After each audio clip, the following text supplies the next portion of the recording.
You guys are not going to believe this. Okay. We have a brand new relative to add to like the human family tree. Really? I know, right? It's wild. Okay, Yeah. so like first, a super quick reminder when we talk about like human evolution and all that. Yeah. We talk about hominins, right? Yeah, hominins. So like all the extinct species that are more closely related to us, to humans, than they are to chimpanzees. Exactly. Yeah. So like all of our extinct human relatives, basically, right? Yeah. And guess what? We have a new one. Wow. I know, right?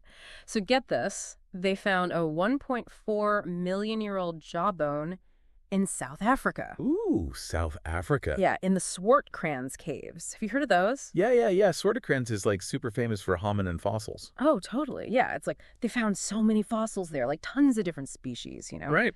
But, okay, so this jawbone, they found it a while ago, but they thought it was a different species, right? Mm. And now with like all this new technology, they've taken another look and they realized, hey, this is totally new. This is like a whole new species. Wow. I know, right?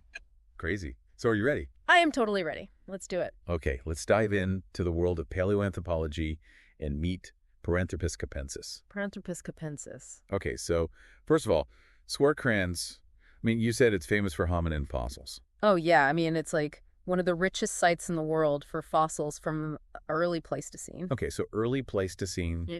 that's like how long ago? We're talking like 2.6 million to about like 780,000 years ago. Wow. Okay, so that's a pretty long time. Yeah, and like all that time, Swartkrans was like this, I don't know, like a magnet for hominins. Like they were just hanging out there, living their lives. Yeah, so like leaving behind all these bones and fossils. Exactly. Wow. Okay, so back to this jawbone, right? Right. So it's called SK15, which I guess is just like its catalog number or whatever. Yeah, like its ID. Right. So they found SK15, and like, how did they even know it was a hominin? Like, how could they tell? Well, I mean, first of all, the shape of the jawbone itself, that's like a big clue. You know, it's got certain features that are like distinctly hominin.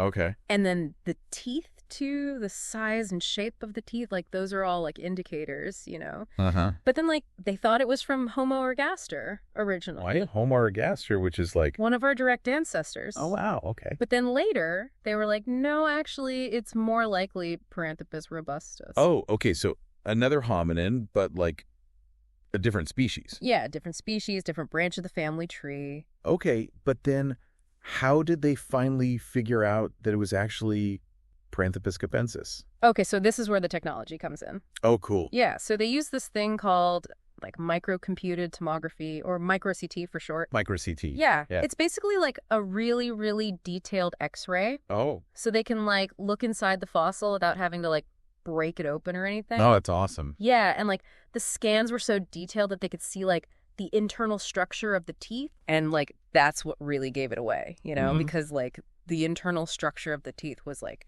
totally different from robustus. Oh, interesting. And even like from other Paranthropus species too. Oh, wow. Yeah, so that's how they knew. It was like something totally new. Wow. Okay, so let's talk about like Paranthropus in general. You said they had these powerful jaws. Oh, yeah. I mean, they were like seriously strong, you know. They could chew through just about anything. Okay, so what were they eating that they needed jaws like that? Well, like their nickname is Nutcracker Man. Oh, really? Nutcracker Man. Yeah, like they had these massive molars, like huge teeth and like really thick enamel. Wow. And like all of that suggests that they were eating like really tough fibrous plants. Okay, so like roots and stuff? Yeah, roots, tubers, seeds, like that kind of stuff. So interesting. Okay, so then what makes Capensis different from the other Paranthropus species? Well, like the main thing is the size, you know? Like Capensis is like noticeably smaller. You know, like more gracile, which means like slender and delicate. Oh, interesting. Yeah. Okay, so they had like smaller jaws and teeth. Yeah, smaller jaw, smaller teeth. Like the whole thing is just like more lightly built. Okay, and so what does that tell us about Capensis? Like what were they doing differently?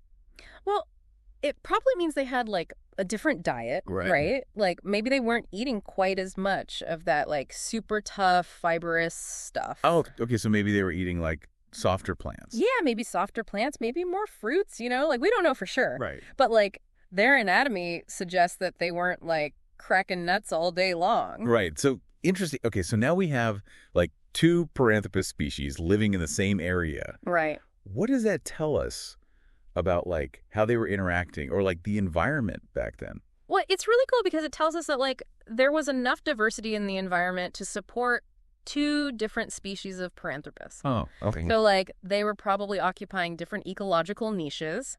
Okay, so basically, like, they weren't directly competing with each other. Yeah, probably not. Like, they were probably eating different things, maybe living in slightly different habitats. Oh. And, like, that tells us that the environment back then was, like, pretty complex, you know? Like, it wasn't just, like, one big savanna or something. Right. There were, like, forests and grasslands and all sorts of different habitats. Oh, wow.